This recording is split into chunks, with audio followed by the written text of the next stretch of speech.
Hello, beautiful humans.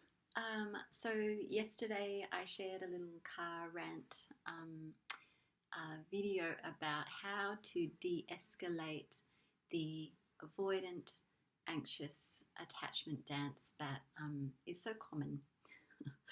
So many people experience it.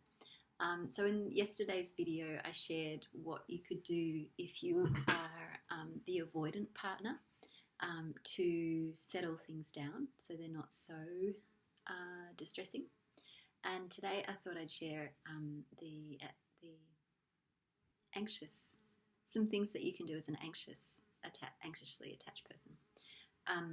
So just really quickly, so you know what I mean when I'm talking about anxious and avoidant.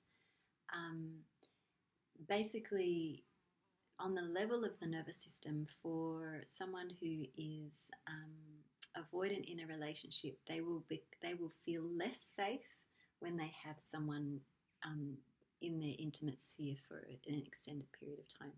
They tend to find their regulation, their relaxation when they're in their own energy field, when they're by themselves. So the avoidant person will often do things to try to create a bit of distance in the intimacy, like reducing the certainty of the connection, like, talking about being interested in other people, just as I'm being honest kind of thing, but it's actually threatening the bond, the safety of the bond. So that's avoidant. Someone who's more anxious, their nervous system will get arched up and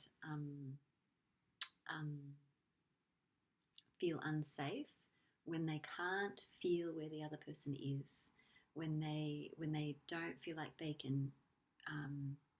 don't have stability in the presence of the other person. So just to be clear, both of these can happen even if the other person isn't doing so you can be anxious even if the other person's very secure and very stable. And you can be avoidant even if the other person isn't chasing you and intruding into your space. So let me get around to it. This is a real ramble. So because this dynamic can be so distressing, what we want to do is bring the level of charge down. So avoidant person is moving away, anxious person is moving towards. To bring the charge down, we want to bring the balance more like this. So because your anxiously attached person is basically, it's like their energy body is bubbled out in front of them and they're really leaning forward. And sometimes if you're anxious about your relationship, you can feel like you're over even in their energy, in their body, constantly thinking about what's the other person doing? Are they there for me? Are they going to be there when I need? Can I rely on this? So a lot of activity out over there. So to bring the balance back up as the anxious one, you want to bring your attention back inside. And the beautiful thing is, anxious and avoidant tendencies kind of have each other's medicine inbuilt. So your avoidant person knows how to self-regulate, knows how to hold themselves and be kind of a contained whole. And your anxious person can actually learn from that. So what you can do is, if you're feeling anxious in your partnership or in your connection with your close person, what we want to do is learn how to parent that anxiety. So learn how to essentially become the stable, grounded presence that you probably didn't have at some point. Or even if it's not based on early life experiences, when we're leaning forward like this, we're looking for stability from someone else, just pulling back a little bit to really tune in to your own body, to really speak to yourself lovingly. Give yourself presence, give yourself the stability of your presence.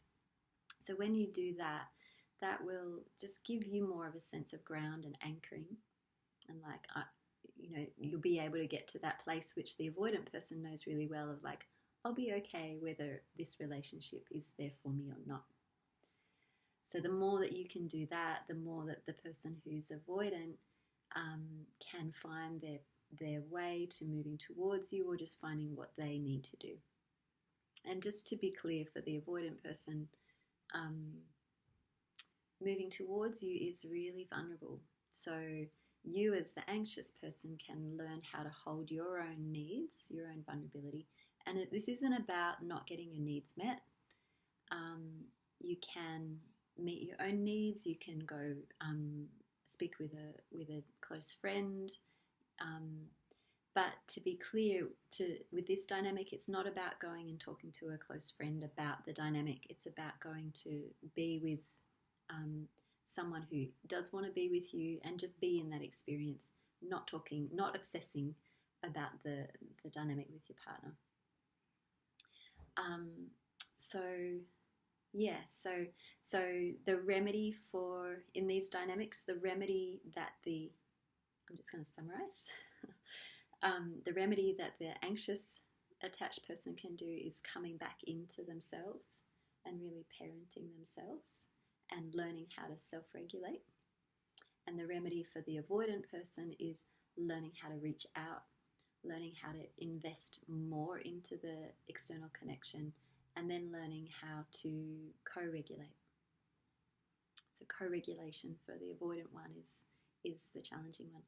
And in this dance, there is so much courage, so much of the exquisiteness of the human heart. And really it is as distressing as it is, or it can be, because we are beings who love. We are love.